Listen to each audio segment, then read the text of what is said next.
안녕하세요. 저는 분당 우리교회를 출석하고 있는 안수집사 김유곤입니다. 부천에서 바른손 약국을 운영하고 있습니다. 사실 저는 이 자리에 설 만큼 유명한 사람도 아니고 또 저명한 인사도 아닙니다. 기도를 많이 해서 하나님께서 많은 은사를 주신 그런 사람도 아니고 또 특별한 은혜를 체험받은 사람도 아닙니다.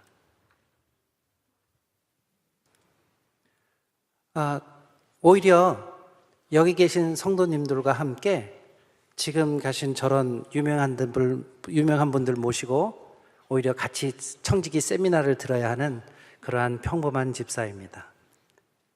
저는 예수님 믿은 지 40년 됐는데 요즘 더 힘들게 살고 있어요. 약국 한쪽에 평상을 만들어 놓고 쪽잠 자는 생활을 8년 넘게 하고 있습니다. 사람들이 저한테 물어요. 약사님, 이렇게 살지 않아도 되는데 왜 이렇게 사시나요? 사실 저는 이 자리에 강의하러 오지 않았어요. 강의할 자격도 없고요. 다만 어떻게 하면 하나님을 제대로 섬기는 삶을 살 수 있을까? 섬김의 본질이 무엇일까? 고민하고 그 해답을 찾아가는 한 사람의 평범한 집사의 이야기를 함께 나누러 왔어요. 김유곤 집사가 할 수 있다면 이 자리에 계신 여러 성도님들은 다 할 수 있는 그런 아주 쉬운 섬김의 본질의 이야기, 지금부터 함께 들어보시겠어요? 네.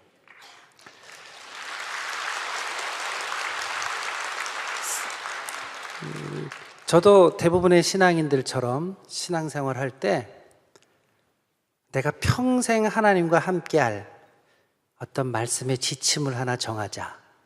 그래서 신앙생활 하면서 고민하다가 겁 없이 마태복음 22장 37절로 37절에 예수님께서 하신 말씀인 온 마음과 정성을 다해 하나님을 사랑하고 이웃을 내 몸과 같이 사랑하자.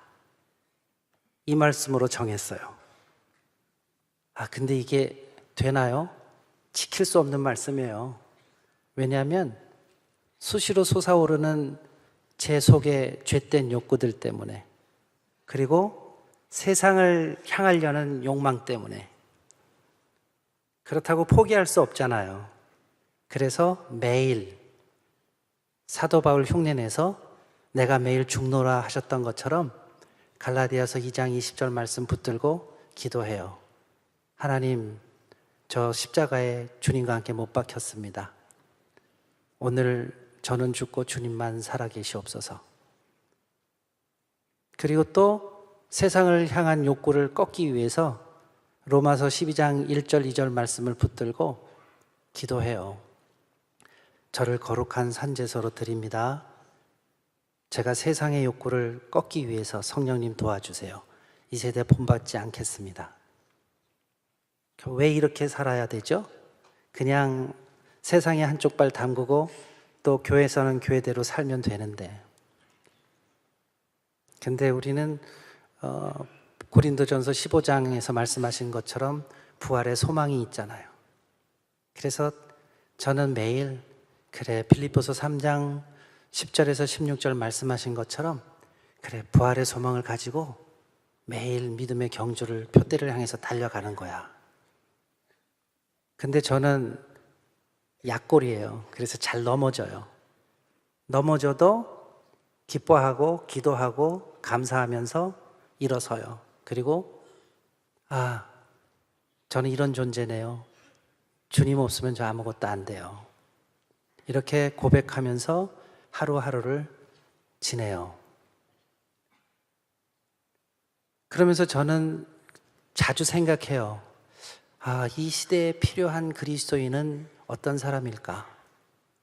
시대마다 요구하는 그리스도인의 모습이 다른데 나는 어떤 그리스도인의 모습으로 살아야 할까? 촛불 집회 앞에 서야 되나? 태극기 집회 앞에 서야 되나? 고민해요. 그런데 시대를 초월해서 장소를 막론하고 가야 될 길이 보이더라고요. 그것은 예수님을 따르는 제자로 살 것인가?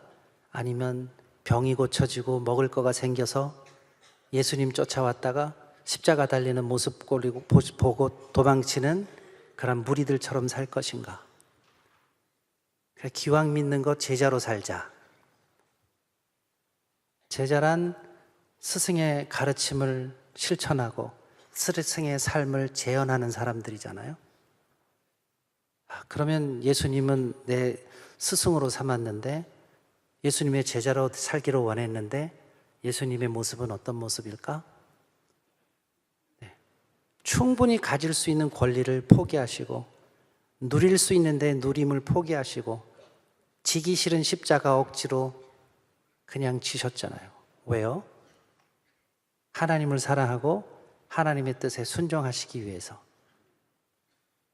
그래서 그래, 그럼 나도 제자니까 저렇게 살아야지. 근데 머릿속으로만 생각하면 안 되잖아요. 알기 위해서 배우는 게 아니라 실천하기 위해서 배우는 건데 이거 어떻게 하지? 그래서 야고보서에 있는 말씀처럼, 그래, 내 믿음을 행함으로 한번 보여줘야 될 텐데 이거 잘못하다가는 내 의의를 나타내는 건 아닌가? 고민을 했어요.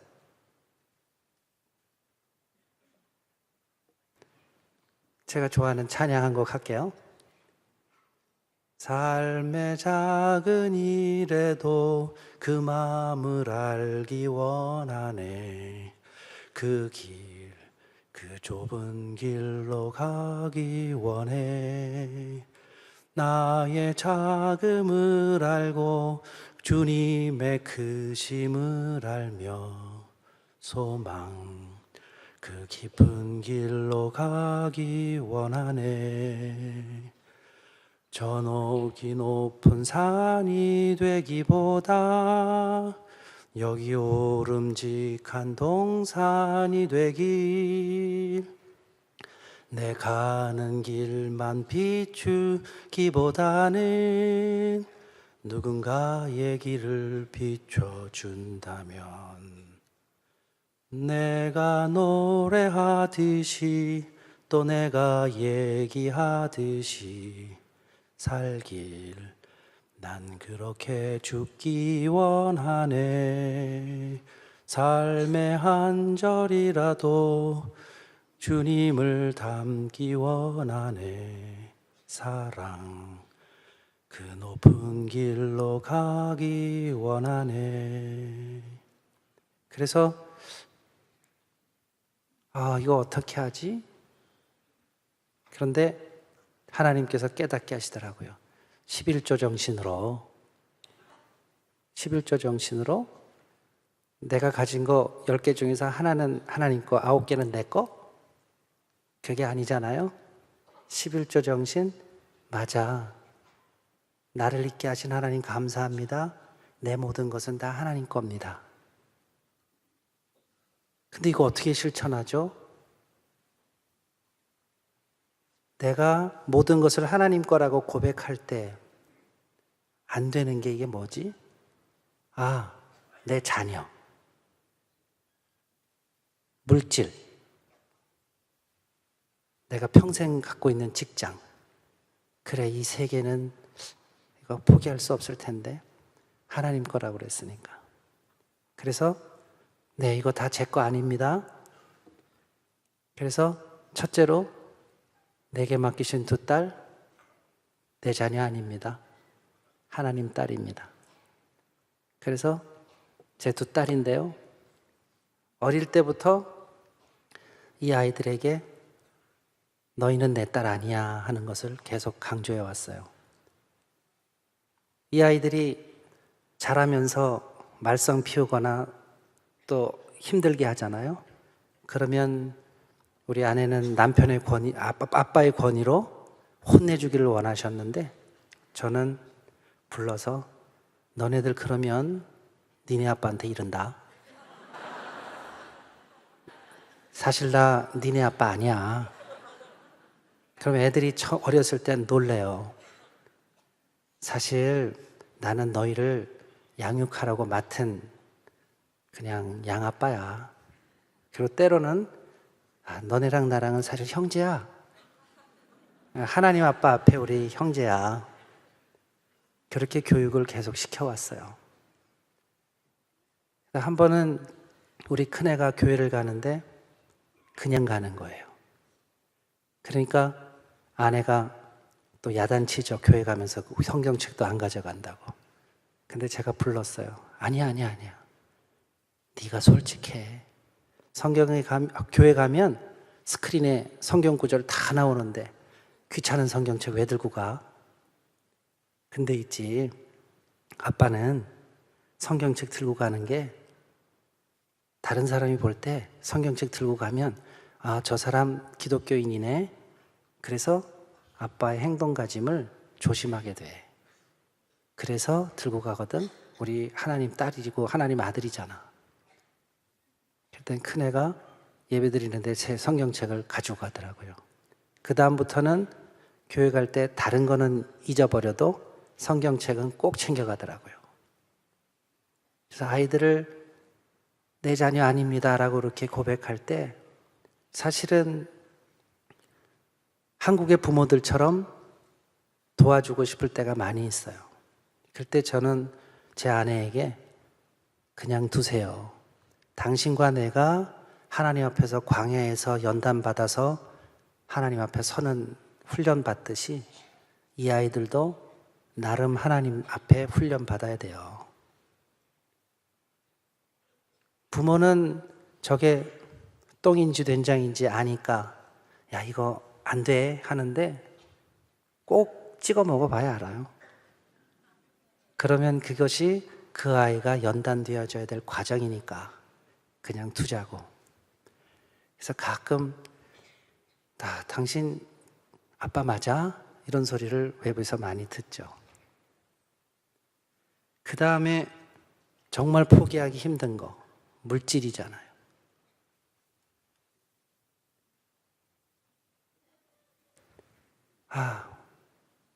내가 먹고 살아야 될 것도 많은데 이거 어떻게 이 문제를 해결할까? 교육비도 들어가야 되죠. 저는 또 약국하니까 약국의 수익이 다 내 돈 아니잖아요. 결제해야 되고 은행에 빚이 있으면 은행 이자도 나가야 되고 어떻게 지혜롭게 모든 물질은 하나님 겁니다라는 것을 실천할 수 있을까? 근데 하나님께서 지혜를 주시더라고요. 이웃사랑 선교통장을 만들자. 과부의 동전 2개를 기뻐 받으신 그 하나님. 그래. 그래서 처음에는 내가 만일 예수님을 믿지 않았더라면 내가 유흥비로 얼마를 썼을까? 술값이 얼마지? 담배값이 얼마지? 이거 예수님 안 믿었으면 다 낭비할 돈인데 예수님 믿어서 낭비 안 하니까. 그래서 안 믿는 친구들한테 너희들 유흥비 얼마 쓰냐? 물어보니까 얼마 쓴대요. 그래? 그럼 그 돈은 이 통장에 넣는 거예요. 그렇게 해서 모여진 그 돈은 내 돈 아니잖아요. 완전히 하나님 돈이에요. 그러니까 누가 도와달라고 그러면 부담 없이 도와줄 수 있어요. 왜요? 내 돈 아니니까. 그런데 요구하는 사람들이 자꾸 늘어나요. 하나님의 손길이 필요한 사람들이 너무 많아져요. 그래서 이 통장에 내가 먹고 사는 수 있는 거 외에는 다 이곳에 넣자. 그래서 후원금을 줘도 이 통장으로, 또 오늘 이 자리에 왔다고 부족한 저에게 강사료를 준대요. 그러면 수영로 교회 이름으로 이 통장으로. 또 제가 24시간 운영을 하는데 지원 없이 하고 있거든요. 그랬더니 안타까운 후배들이 선배님 건강 유지하게 적지만 이 금액 보내드릴게요 하고 보내주면 또 이 통장에. 그래서 이 통장에 들어간 돈은 내 돈 아니니까 부담 없이 하나님 이름으로 써요.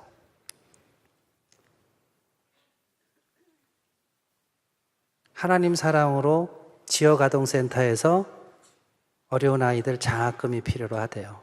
그러면 10년 넘게 이 통장에서 장학금을 줘요. 많은 금액이 이 통장에서 나갈 수 있어요. 근데 제가 하는 게 아니죠. 우리 지역에는 다문화 가정이 많아요.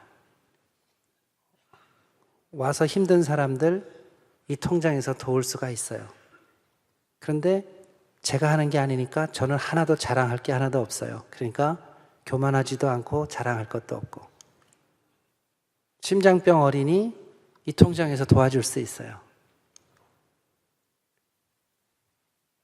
19년째 거금도에 있는 농촌교회를 돕고 있는데 유자차를 팔아서 판매를 해요. 그래서 다 이 통장에서 관리해서 팔아주고 또 지역 사람들한테 취지를 설명하고 많은 사람들을 동참을 시켜요. 동네에 어려운 이웃들 도와요. 왜요? 하나님 사랑을 전해야 되니까. 제 자랑이 아니니까. 이웃 주민 돕고 또 많은 선교사님들이 올 때 이 선교 통장이 있기 때문에 선포를 했어요. 구입하시는 약값의 50%는 이 성동교 통장에서 후원하니까 50%만 내세요. 그래서 선교사님들 약값도 그렇게 전하고 또 선교비도 이쪽에서 나가고요. 근처에 미자립 교회들 지원해줘요. 제가 하는 게 아니고 하나님 돈으로 하는 거니까 자랑할 게 하나도 없어요. 그 다음에 물질 관리를 그렇게 하다 보니까 아주 자유하면서 편해요. 근데 이제 직장이잖아요. 저는 약국을 하는데 약국이 단순히 약을 통해서 돈을 버는 장소가 아니다.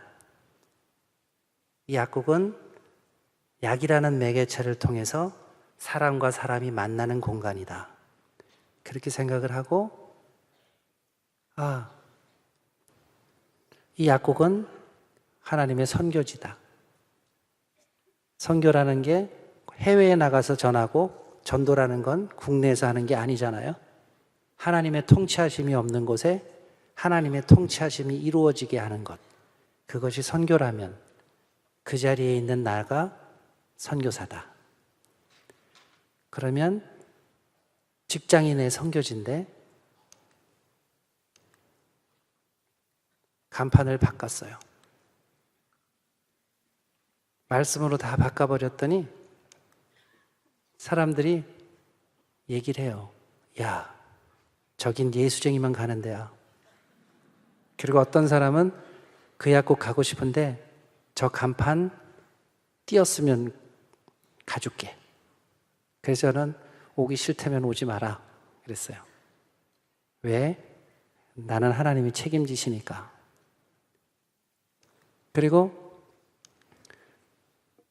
약국이 단순히 돈 버는 장소가 아니고 이곳이 내 선교지라면 제가 해야 할 일이 많이 있잖아요. 그래서 학생들이 저 약대 가고 싶은데요 하는 애들이 오면 일일이 교육을 시켜줘요. 주변 약사들이 그래요. 돈도 안 되는 일 왜 하세요? 돈벌이가 제 목적이 아니니까. 약국은 돈 버는 곳이 아니라 사람과 사람이 만나는 선교 장소니까. 독거 어르신들이 많아요. 찾아가서 먹는 약 챙겨드리고 또 함께하는 기독교인이 아닌 약사님들은 약만 챙기지만 저는 예수님 믿잖아요. 찾아가서 기도해드리고 붙들어드리고 그 일을 해요. 이렇게 하면 이제 다 됐나 했는데 네, 2010년 5월 달에 대한약사회에서 심야에 약이 필요로 하는 사람이 얼마나 많은지 한번 알아보게 시범으로 2010년 6월부터 2010년 12월 31일까지 24시간 여는 약국 또는 새벽 2시까지 여는 약국을 운영해보자 하고 지침이 왔어요. 근데 아무도 안 하죠. 그러니까 이 부산 지역도 그랬겠지만 약사회 임원들이 울며 겨자 먹기로 다 떠맡았어요. 부천도 마찬가지였어요. 약사회 갔더니 약사회장이 고민하더라고요. 그래서 왜 그러냐고 물어봤더니 대한약소에서 이 사람들 미쳤지? 24시간을 열래요. 아무도 안 하면 제가 열어야 되는데. 그래서 제가 걱정 마, 누가 열 사람이 있겠지. 그리고 저는 돌아서면서 십자가를 질 수 있나? 주가 물어보실 때 이거 어떡하지? 십자가를 질 수 있나? 주가 물어보실 때 죽기까지 따르오리. 이거 큰일 났다. 그리고선 아내에게 물었어요. 다링, 내가 말이야 6개월간 단기 선교 간다고 그러면 어떻게 생각해? 근데 아내가 눈이 동그래지더라고요. 그래서 사실 이러한 일이 있는데 내가 24시간 약국을 해야 될 것 같아. 대신 선교사님들이야 가면 6개월 동안 꼼짝 못하지만 집이 분당이고 약국은 부천인데 일주일에 한 번 주일날은 갈 수 있잖아. 그리고 당신이 또 왔다 갔다 할 수 있잖아. 그러니까 아내가 건강관리 잘하라고, 잘한다는 약속하고 허가를 받고 시작을 했어요. 6개월인데 뭐 하고선 6개월 만에 끝내려고 그랬어요. 그런데 뚜껑을 열어놓고 보니까 이건 제가 생각했던 것 밖이었어요. 이 사진은 새벽에 10km가 넘는 거리를 안양 쪽에서 찾아왔는데 관장약이에요. 새벽에 화장실에서 볼일을 보려고 그러는데 걸렸어요. 저 관장약에 있어야 되는데 새벽 1시 넘어가지고 거기서 찾아왔어요. 그러고서 10,000원을 주면서 관장약 달라고. 200원인데요? 그랬더니 그분이 하는 얘기가 200원이요? 배보다 배꼽이 크네. 그러면서 하시는 말씀이 안양에도 이런 약국이 있었으면 이렇게 오지 않아도 됐을 텐데. 그때 제가 느낀 게 내가 그동안 내 직무에 태만했나? 내가 왜 약사가 됐지? 왜 하고 많은 직업 중에 왜 약사가 돼가지고 왜 또 24시간 약국 지원한다고 해가지고 이런 걸 봐야 되지? 계속 고민을 했어요.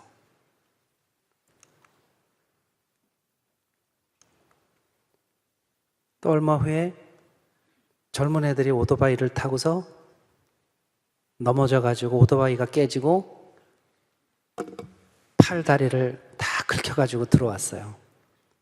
그래서 약국에 비치된 구급함으로 학생들 다 소독해주고 그 아이들은 오토바이 깨진 거를 또 청테이프로 감고 그리고서 가면서 돈을 주려고 그러길래 돈 안 받아? 돈 안 받아요? 여기는 약을 파는 곳이지 치료하는 곳이 아니거든. 그러니까 구급함에서 해준 거니까 그냥 가도 돼. 조심해서 오토바이 타라. 그러고서 보내줬어요.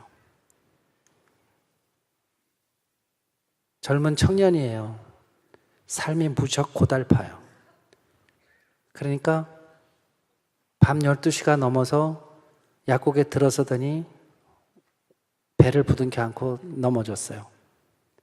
그래서 왜 병원에 못 갔냐 그랬더니 병원에 갈 수가 없대요. 그래서 응급처치할 수 있는 약을 주고 한 30분 정도를 약국에 있다가 진정되고 나니까 90도로 꾸벅 절하면서 가길래 안 나오면 아침에 꼭 병원 가야 돼요. 얘기해주고 보냈어요.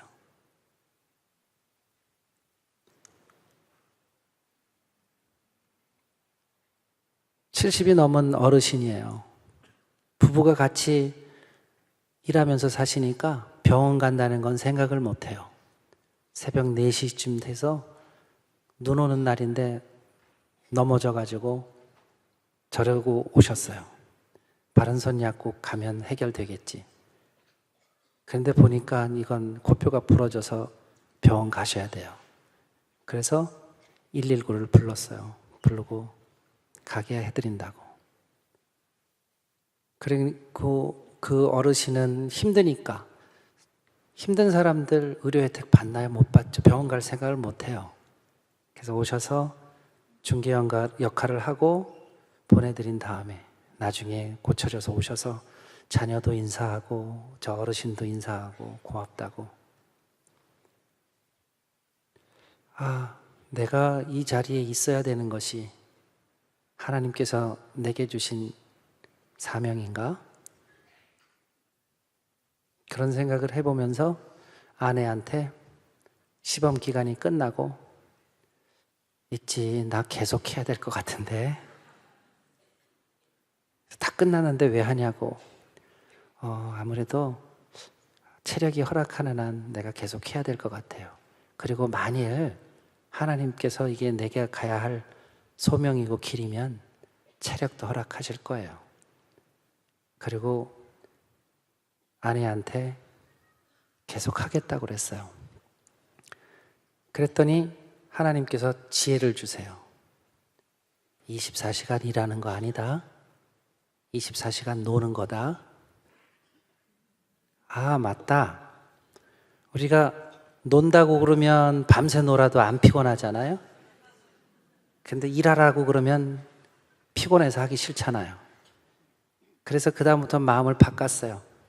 병원 놀이 하듯이, 소꿉놀이 하듯이 나 24시간 약국에서 환자들과 노는 거야. 약 사러 오면 약 팔기 놀이, 조제하러 오면 조제 놀이. 그러니까 제 마음도 바뀌고 밝아지죠. 사람들이 와서 저한테 물어요.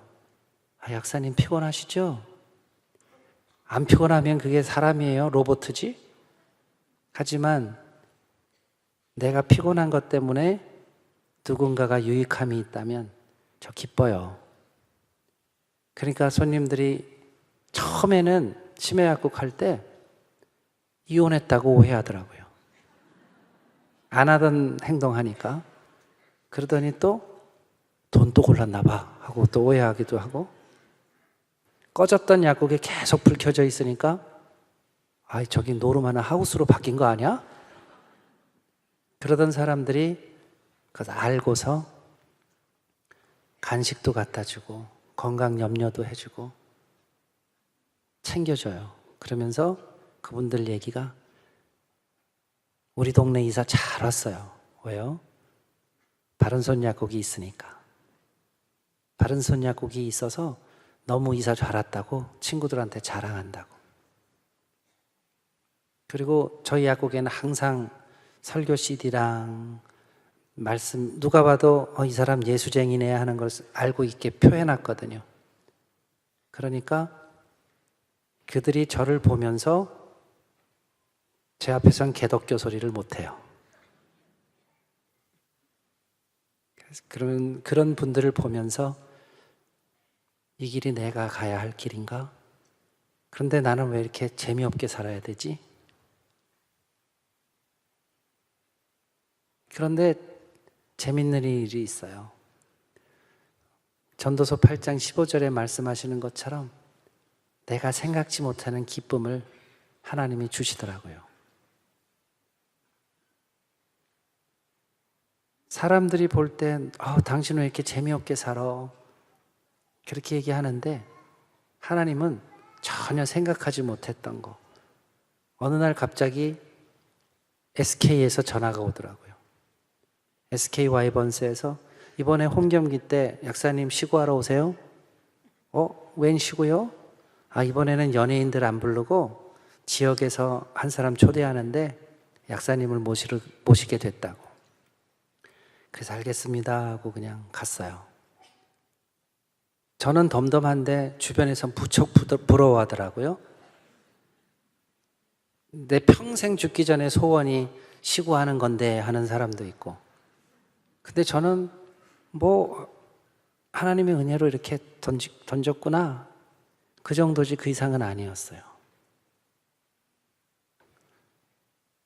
그런데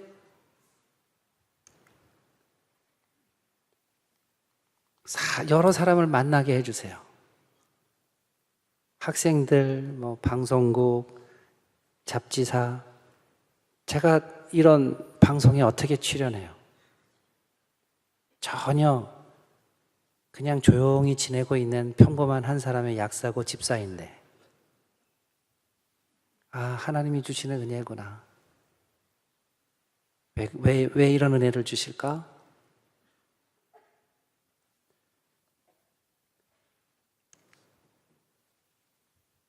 수많은 사람들이 찾아와서 신기하다고. 근데 저는 제 자리를 지키고 있는 것 뿐이에요. 그냥 꾸준히 제 자리에 있는 것 뿐인데 왜 남들은 이렇게 신기해하지?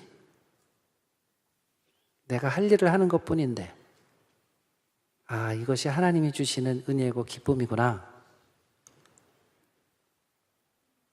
이런 자리에 갈 수 없는데 왜 나를 이런 자리에 가게 하실까? 그것이 하나님의 은혜구나. 그래서 다시 마음을 추스렸어요. 그리고 다시 성경을 보면서 최근에는 매일 아침마다 시편 23편을 암송을 해요. 여호와 하나님이 나의 하나님이라고 고백하니까 2절에서 5절에 있는 말씀처럼 인생의 희비를 다 겪게 하시네. 그 속에서 체험하는 하나님을 체험하게 하시니까 내가 정말 하나님 붙들고 살겠습니다. 하나님 집에서 영원히 살겠습니다. 고백하는 그 믿음을 내게 주시네. 그런 고백이 입에 나오게 하세요. 그래서 요즘은 기왕 시편 23편 매일 외우는데 기왕이면 히브리어로 한번 외워볼까? 그래서 시편 23편만 변순복 교수님이 강의한 거를 공부를 하면서 혼자 달달달달 외웠어요. 그리고 나서 히브리인이 낭송하는 시편 23편을 또 틀었어요. 저 운율대로 한번 외워보자. 재밌더라고요. 한번 외워볼까요?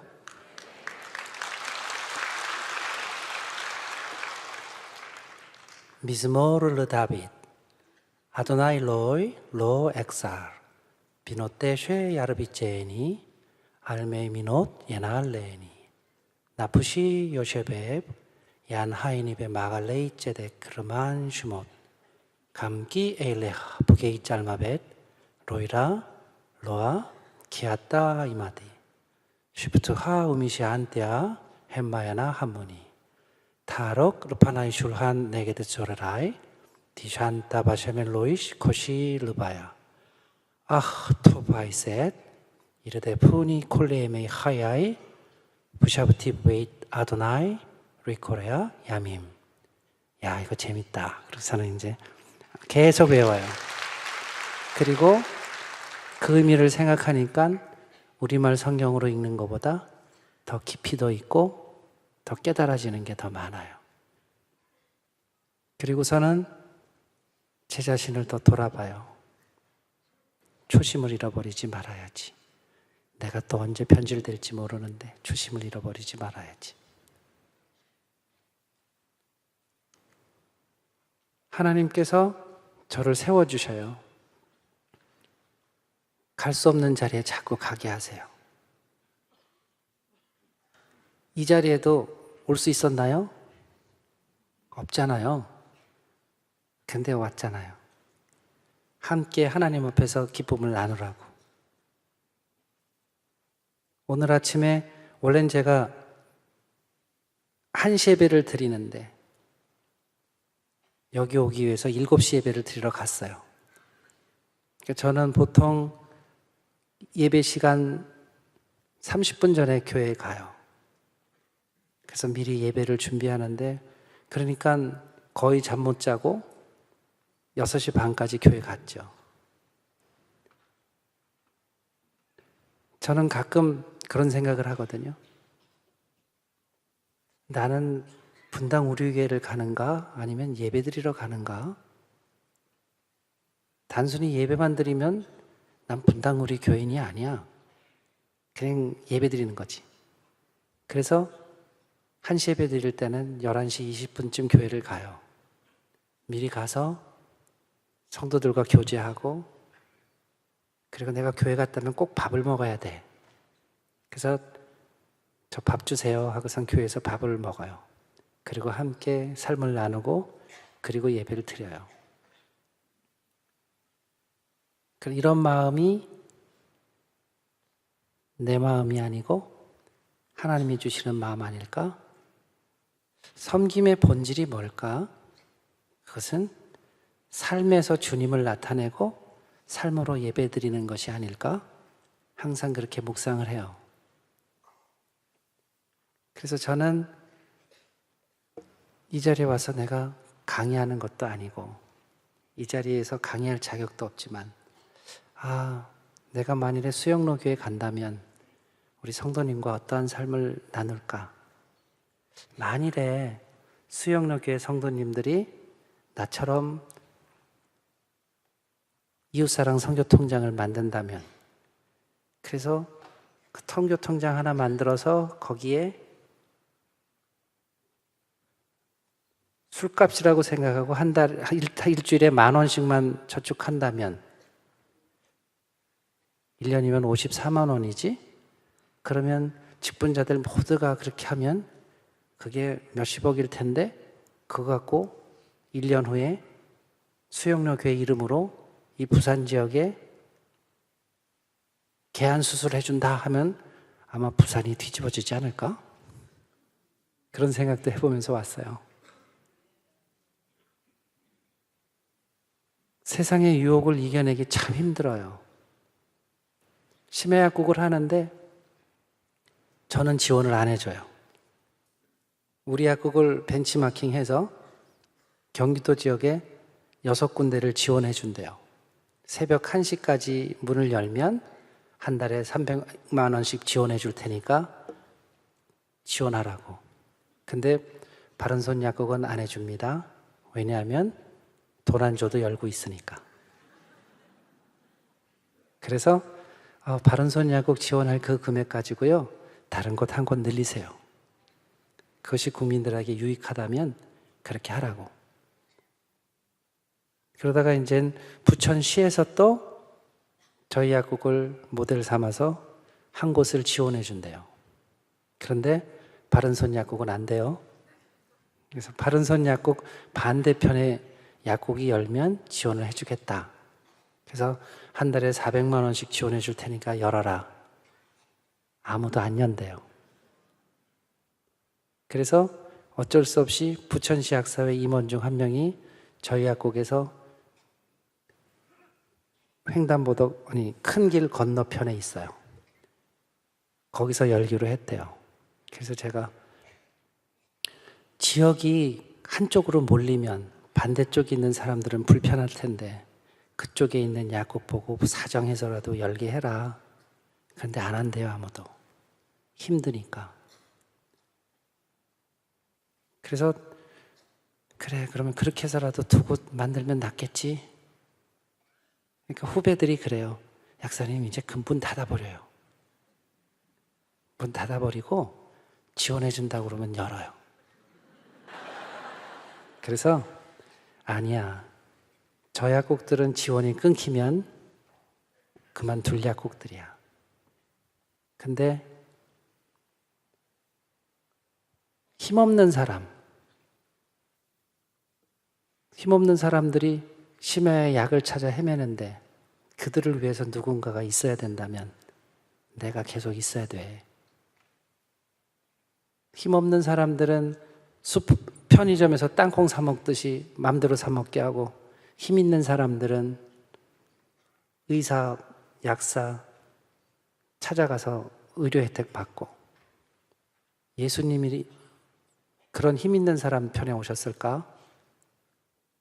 내가 예수님의 제자가 되는 삶을 살기로 했다면, 그래, 나도 내 권리를 포기하고 살아야지. 나도 나의 누림을 포기하고 살아야지. 그래서 누군가가 그러더라고요. 약사님 1인 데모하는 거 알아요?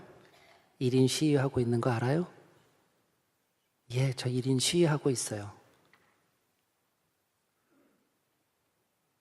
힘없는 사람도 정당한 공평한 의료 혜택을 받도록, 기왕이면은 전문가들 할 수만 있다면 병원도 밤 한 12시까지 열고 지원해서 열게 하고, 약국들도 그렇게 하고, 그렇게 해서 누구나 공평한 의료 혜택을 받을 수 있도록 그렇게 되기를 위해서 저 데모하는 거예요.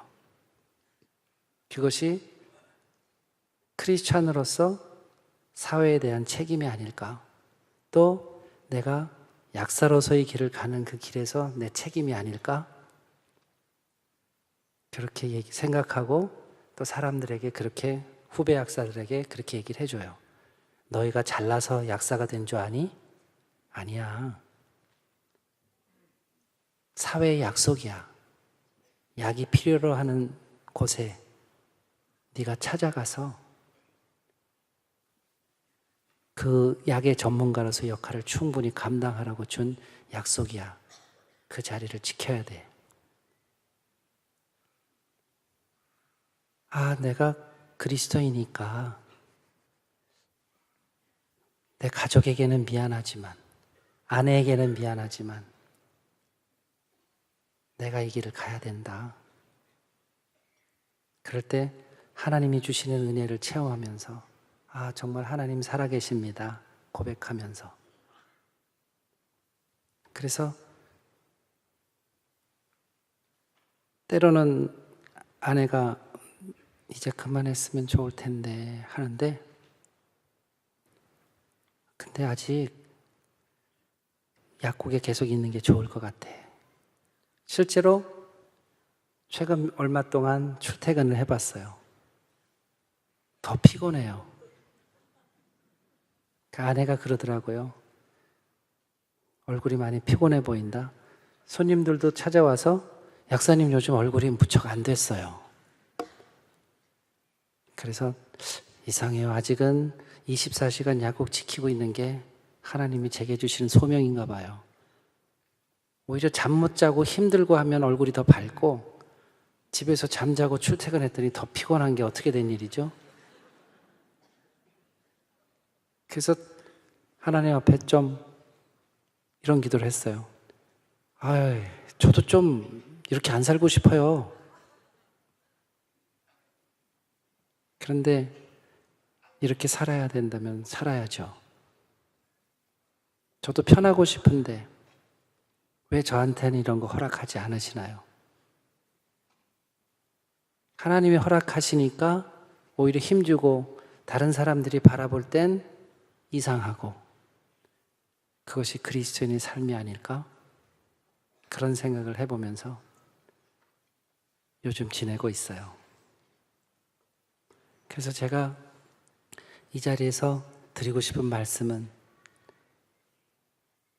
이 시대가 요구하는 그리스도인의 모습은 이 세대를 거스리는 건데, 내가 어느 곳에서 어떠한 직업을 갖고 있든지 간에 우리 주의종으로 살아갔으면 좋겠습니다.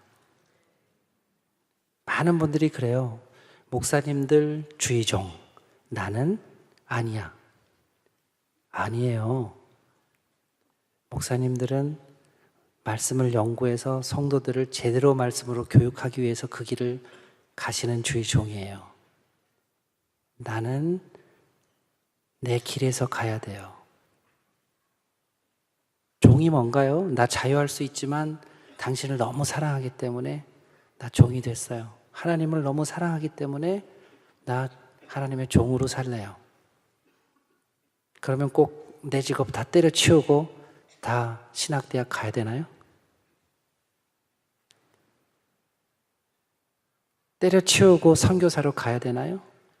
그런 마음이 있다면 내가 있는 곳에서 내가 선교사라는 마음으로 가정에서 선교사, 직장에서 선교사. 선교사는 하나님의 통치가 없는 곳에 하나님의 통치가 이루어지게 하는 사명자니까. 나는 주의종. 하나님을 사랑하는 사람, 하나님 뜻대로 살기 원하는 사람, 다 주의종이잖아요. 그런 마음으로 살 수 없을까? 그러면 우리나라 교회가 개덕교 소리 안 들을 텐데. 목사님들은 주의종이니까 이렇게 사시고 나는 아니니까 이렇게 살고. 그게 아니잖아요. 우리 모두가 주의종의 마음으로, 선교사의 마음으로 이 세상 살아간다면, 우리 수영로 교회 성도님들 또 저 그렇게 산다면 교회도 바뀌고 이 지역도 바뀌지 않을까 그렇게 생각합니다. 감사합니다.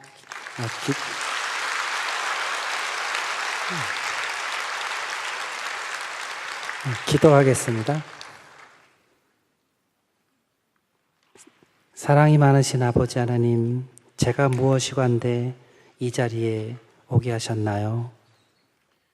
오로지 하나님의 은혜인 것을 이 시간 고백합니다. 저는 아무것도 아니지만 귀한 성도님들 앞에서 부족한 저의 삶을 나누었는데 알므로 그치는 것이 아니라 실천함으로 믿음을 나타낼 수 있는 귀한 성도들, 그래서 이 지역에서 주님의 빛과 향기를 바라는 귀한 수영로 교회 성도님들 되게 하옵소서. 하나님의 세워주신 귀한 목사님과 모든 성도들과 함께하여 주시옵소서. 예수님 이름으로 기도드렸습니다. 아멘.